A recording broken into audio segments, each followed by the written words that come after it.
Hello বন্ধুরা, তোমার সকলকে স্বাগতম তোমাদের চ্যানেল ডব্লিউবি প্রাইভেট টিউশনে। আজকের এই ভিডিওতে আমরা রায়মার্টিন প্রশ্নবিচিত্রা 2025 অষ্টম শ্রেণীর ইংরাজি বিষয় যে তোমাদের দ্বিতীয় ইউনিট টেস্টের জন্য 5 নম্বর স্কুল রয়েছে 76 নম্বর পেজে। তো এই প্রশ্নপত্রের সম্পূর্ণ উত্তর নিয়ে আজকের এই ভিডিওতে আমরা আলোচনা করব। তো চলো ভিডিও শুরু করা যাক। তোমাদের যে রিডিং স্কিল সিন নেওয়া হয়েছে, এটা নেওয়া হয়েছে প্রিন্সেস সেপ্টেম্বর এই গল্প থেকে। তো প্রশ্ন উত্তর তোমাদের বলছি, দেখে নাও। প্রথম রয়েছে, দেখো এর দাগে বলছে টিক দ্য কারেক্ট অল্টারনেটিভস। এক একটা, the bird had came to September calmly, option number B সঠিক উত্তর হবে। দুই একটা, when the bird came back September decided not to take further risk, option number B. তিন একটা, the perch of the cage was made of ivory. Next প্রশ্ন চারেরটা, when the bird was not feeling good to sing, September asked him to go to sleep, option number B. এরপর হচ্ছে দুইয়ের দাগের প্রশ্ন, answer the following questions। এক একটা, so he suspected nothing, why didn't he suspect anything? উত্তর লিখবে, the little bird did not suspect anything because he was quite used to Princess September's holding him। দুই একটা বলছে, what did the bird do after having his, বলছে supper. After having a supper the little bird began to sing, but in the middle of his song he stopped. এরপর হচ্ছে দেখো তিনেরটা বলছে, why did the little bird stop in the middle of his song. উত্তর হবে, the little bird stopped stopped in the middle of his song because he was in a cage and so he did not feel like singing that night। এরপর দেখো রয়েছে কবিতা। তোমাদের যে কবিতাটা নেওয়া হচ্ছে দ্য সি, এখান থেকে নেওয়া হয়েছে। তো প্রশ্ন উত্তরগুলো তোমরা দেখে নাও। এক একটা বলছে, the poet compare the sea with a hungry dog, the sea rolls on the beach, the stones are বলছে রামলিং অ্যান্ড টামলিং।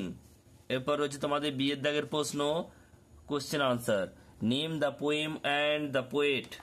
উত্তরটা লিখবে, the poem is the sea and the poet is বলছে জেমস রেভান। এরপর হচ্ছে তোমাদের 2 number প্রশ্ন, what does the hungry dog lick. লিখবে, the hungry dog licks his greasy paw, greasy paws, তার থাবাগুলো চাটতো। দেখো এবার আনসিন রয়েছে তোমাদের কি বলছে, দেখো Khudiram Bose was one of the most prominent figure among India's freedom fighter.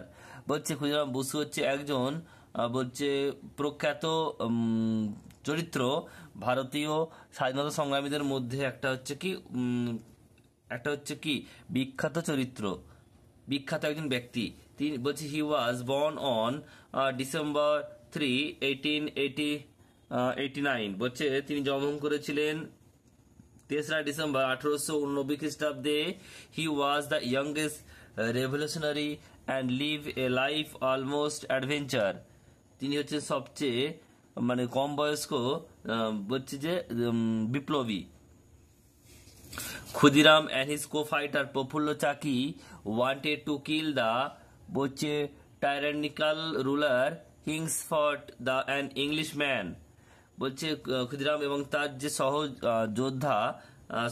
সহযোগী ছিলেন প্রফুল্ল চাকি, তারা চেয়েছিলেন কিংসফোর্ডকে হত্যা করতে, যিনি একজন হচ্ছেন ব্রিটিশ ছিলেন। But the carriage which the revolutionary fighter বলছে হার্লড bomb at did not have the man they wanted to kill। কিন্তু তারা যে গাড়িটিতে বোম নিক্ষেপ করেছিলেন সেই গাড়িতে কিংসফোর্ড ছিলেন না।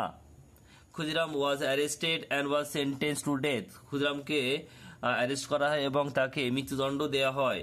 Like a true patriot at, অন্য সকল বলছে দেশপ্রেমীর মতোই হিজ মাদারল্যান্ড, তার মাতৃভূমি, he welcome his death with his slogan Bande Mataram on his lip.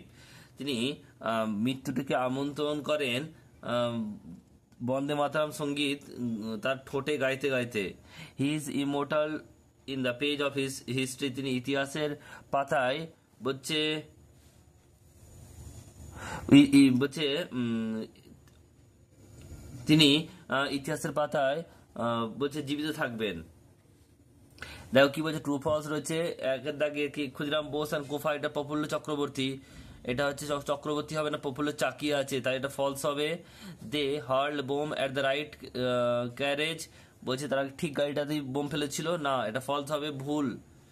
বলছে Khudiram Bose was sentence to death, true হবে। আর Khudiram Bose welcome his death, এটাও ট্রু হবে। এরপর হচ্ছে প্রশ্ন উত্তর। একেরটা দেখো বিয়ের দাগের একেরটা, who was Khudiram Bose and when was he born, এখান থেকে এতটা তোমরা লিখবে। প্রথম যে এখান থেকে এতটা 1 নম্বর প্রশ্নের উত্তর। দুইয়েরটা বলছে দেখো who did Khudiram want to kill, এখান থেকে লিখবে Khudiram and his co fighter, এখান থেকে ইংলিশম্যান অ্যান্ড ইংলিশম্যান, এটা 2 নম্বর প্রশ্নের উত্তর। এরপর হচ্ছে তোমাদের 3-এর দাগের how did Khudiram welcome his death, এখান থেকে তোমরা লিখবে লাইক, এখান থেকে লিপস। এরপর হচ্ছে তোমাদের গ্রামার ভোকাবুলারিতে আসি।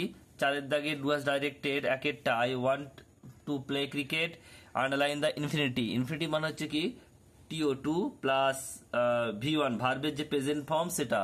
এখানে দেখো টু এর সঙ্গে প্লে আছে, ভার্বের প্রথম ফর্ম, তাই এটা টু প্লে, এটা হবে ইনফিনিটি।